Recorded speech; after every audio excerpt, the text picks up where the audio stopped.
Wheel of Genre, the show for readers who know damn well to finish their turkey. And like it, Zach. Right now, we are reading every story in Ann and Jeff VanderMeer's The Weird Anthology, including this one. How do you say this guy's name? Robert Aickman? Aickman, okay. I'm Zach, and this week I am really interested in a weird story without any weird, just vibes, just weird, just a lot of bad feelings. A lot of bad. It's quite cozy often, but I'm Bob. I'm really interested in the similar feelings, I guess, Zach. I'm interested in feelings, but I really want to look at the feeling of like, this feels like a game. It's very strange. It's like everyone's playing a game. You've been invited. You got to figure out what's real and what's not real. And there's always, we can't solve this problem for you, but we solved this other problem. And it always feels kind of like a ploy. Yeah, it's like an interactive theater art piece, you know, where everyone's an actor, you know, and they know the script, but you don't. Aickman is really interesting. He called his work strange stories. So we're, in his words, we're not doing weird fiction. We're not doing horror fiction. We're not doing supernatural.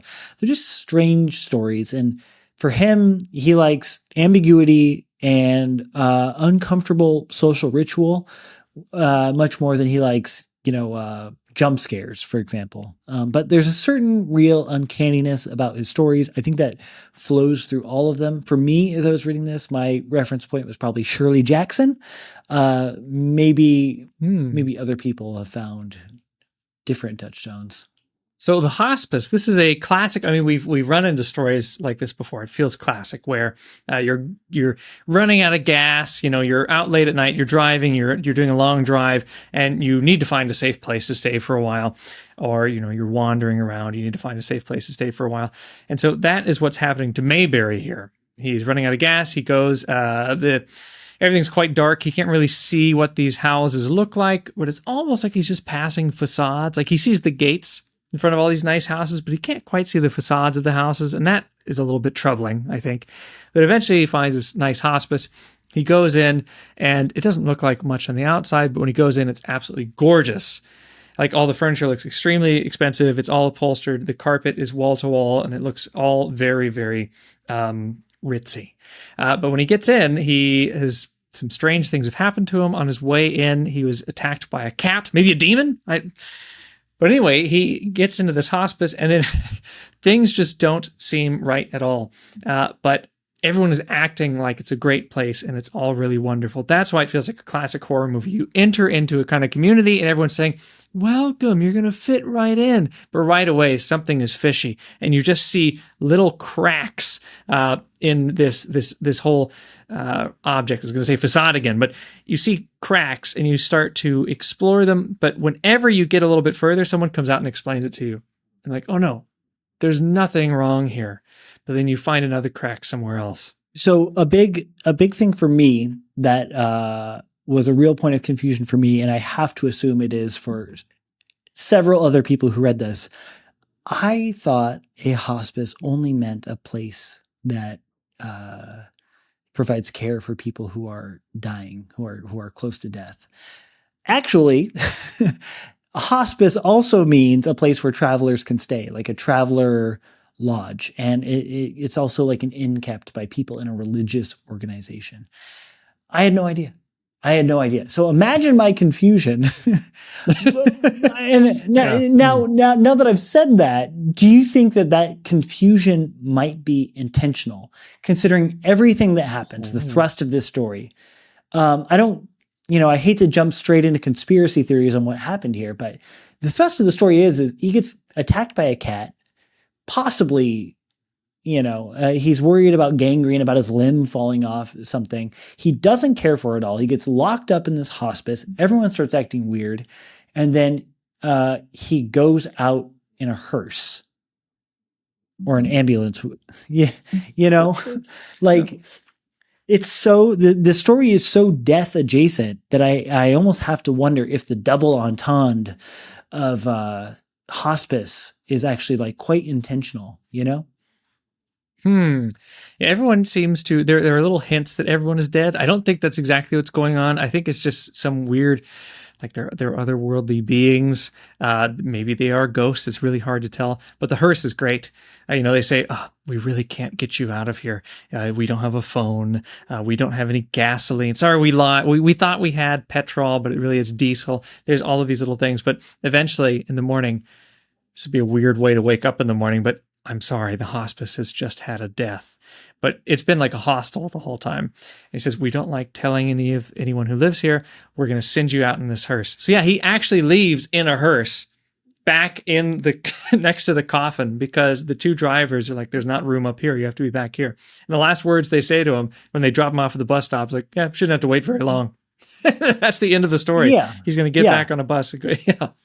Well, there's that double entendre again. I'm never going to say entendre, by the way. I'm just going to call it double entendre. Is wait very long for what?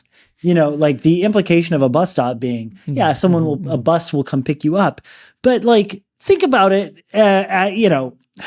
So here's the thing. I don't think that this story is like a purgatory story, and the hearse is, the boat carrying him across, and, then he'll get picked up at the bus stop and leave this earthly. I don't think any of that. I just think the way the story is written, you can't help but think that it's possibly that. You know what I mean? Mm-hmm. It definitely feels like, because everyone's referencing like, we don't like death. The guy who's in his room, anyway, so they have this big dinner. We should talk about the dinner in a minute, but eventually he's like, "I can't get out of here." And so the guy who's in charge, the maitre d', whoever's in charge, he says, "We're going to let you stay here free of charge. Don't worry. But you have to share a room with Mr. Bannard. He's pretty normal." But then Mr. Bannard is super weird, wandering around, crawling in the dark, making strange noises, all sorts of stuff. One of my favorite moments with Mr. Bannard is the connection with a different character. He has this weird sexual encounter with this woman. And she's wearing this really distinctive perfume. And one of my favorite moments with Mr. Bannard is, he's laying in bed. He's feverish. As a reader, I'm like, this guy's he's got cat scratch fever for sure. But he's feverish. He can't stay in there. And he hears Mr. Bannard moving around. And he's like, "Oh God, is Mr. Bannard coming closer towards me?" No, Mr. Bannard is going out into the hallway. But Mr. Bannard comes back and he smells like the perfume of the woman. But then they flip on the light, and like Mr. Bannard is a different person, like in some in some weird way. Like his hair color is slightly different, but he can't put his finger on exactly like what's going on. Like he's like, "Is my mind playing tricks on me? Is this not a completely different person who is now just acting like my former bunkmate?" It's super fun. Like, I mean, there's no other way to describe it other than just like, it manages to be both super fun and never crosses the line of being like supernatural, But yeah, the supernatural is definitely feeling like it's there, or it's trying to hide itself. It's like supernatural in disguise, in costume, trying to trick you. Mr. Bannard too, and many of the other characters are really afraid of blood, really afraid of violence, really afraid of anything like that. And whenever it's mentioned, that's one reason to think maybe it is kind of a purgatory story, because you don't want to mention that everyone is dead when they're all dead, because they're going to remember and it's going to be a whole thing.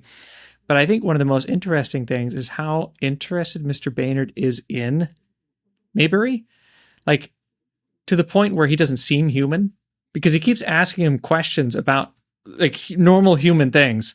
And they just seem like maybe he's kind of a bit of a pervert, but then they get really specific. So he's talking about his family, and he says, "Oh, you must love your wife. Is she very beautiful?" And he says, "Yeah, she's very beautiful." But then he starts saying really weird comments like, "Does she turn you on and make you completely wiry?" Something like that. And he's like, yes, but that was, and he's like very uncomfortable by this question.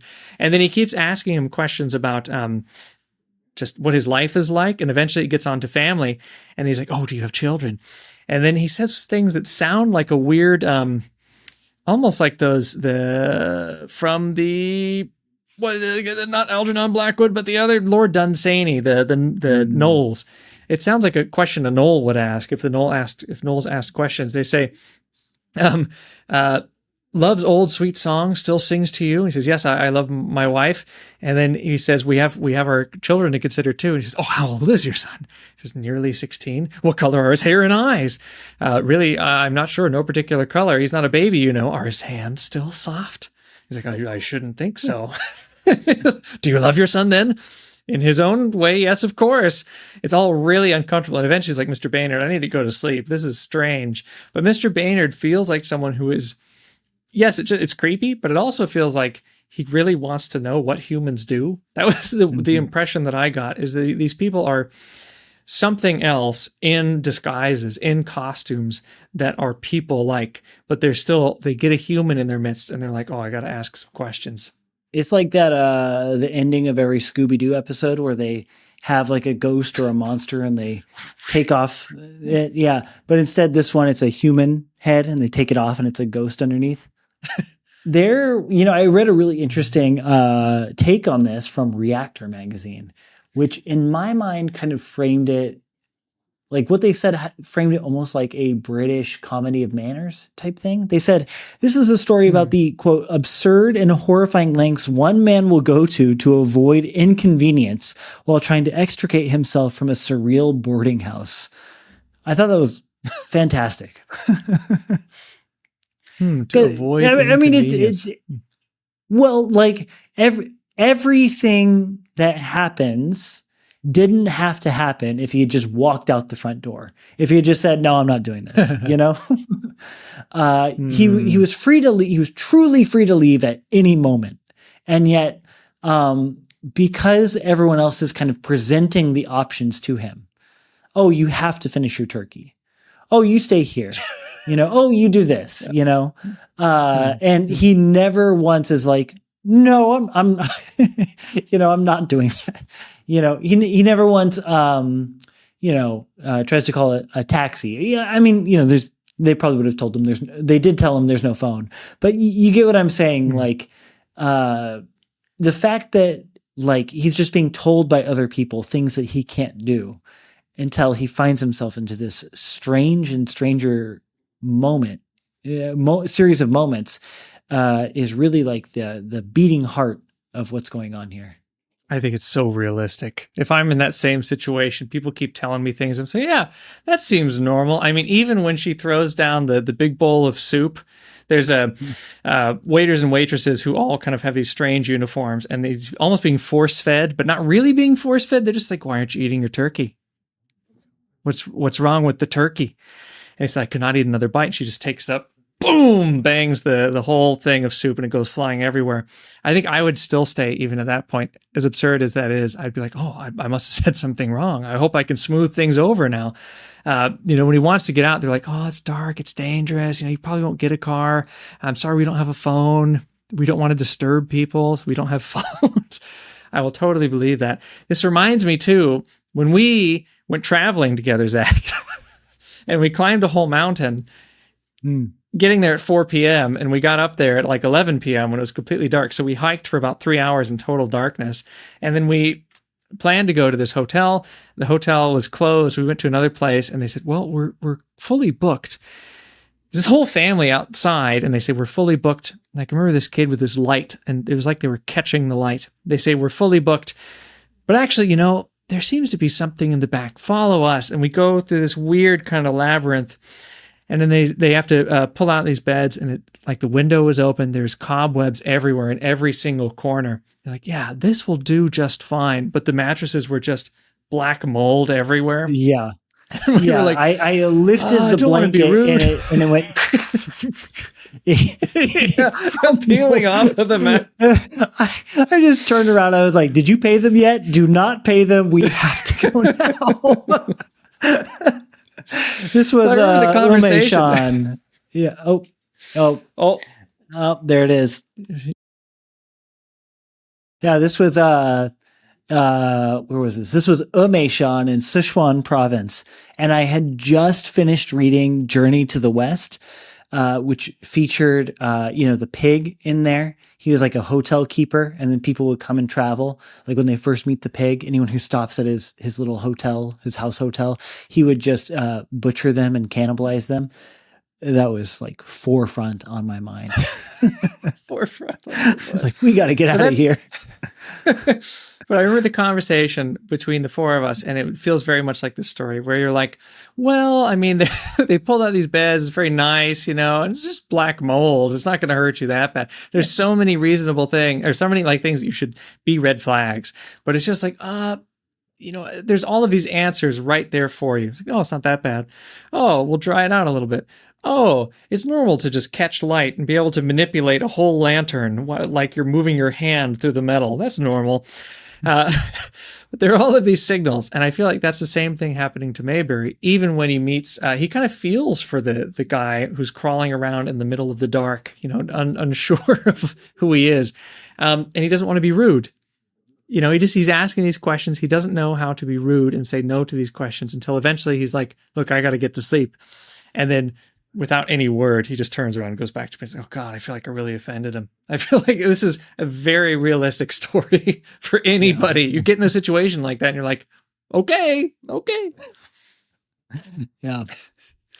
Screams in the middle of the night. Oh, sure, I'm tired. And you go back. I love when he was like, all right, we got to let some light in here. And he pulls open the curtains. It's just a wall. Oh yeah. What the hell? I've had many experiences like that in hotels. So even though I think it feels very realistic and you're wrapped up in this, you don't want to say no to things, there is an interesting kind of intervention moment that happens because maybe he's locked in a dream world, maybe he's locked in another dimension. Hard to say exactly what's happened to him, but he keeps thinking about his wife and he's like, oh my God, I need to call my wife. She's probably worried sick. I need to get home to my wife, Angela. He keeps, worrying about her. And then as he falls asleep, finally, he's like, oh my God, I don't know why I'm so freaked out, but then he just passes out. He has a dream of Angela saying, wake up, wake up, wake up, trying to get him out of there. And then he is already embroiled into the other weird happenings of the day because there's already someone with bread right there replacing Angela saying, it's time for your breakfast. Like, oh my God, food again. But I think that was a very interesting kind of intervention from a dream where he's already almost in a dream world and someone who's very realistic, his wife, enters the dream and tells him to wake up. I think that is a very weird element in addition to all of these weird, strange things happening. Definitely a strange story. There's an element too of a dream coming to save you. And that dream feels like it's sent from reality itself to almost jostle you out of this other dream. And I think like moments like that are what is so tantalizing about this is that it feels like you could easily read that as like, he's slipped into some other realms. You could easily read it as a signpost of the supernatural. And yet it's equally possibly quite mundane. And you never really know which side it falls on. You never know which side of the fence you're sitting on. I liked it. I could read more by him. I'm open to it. Good style. Yeah. I'll talk to you later, Bob. I'll see you for turkey.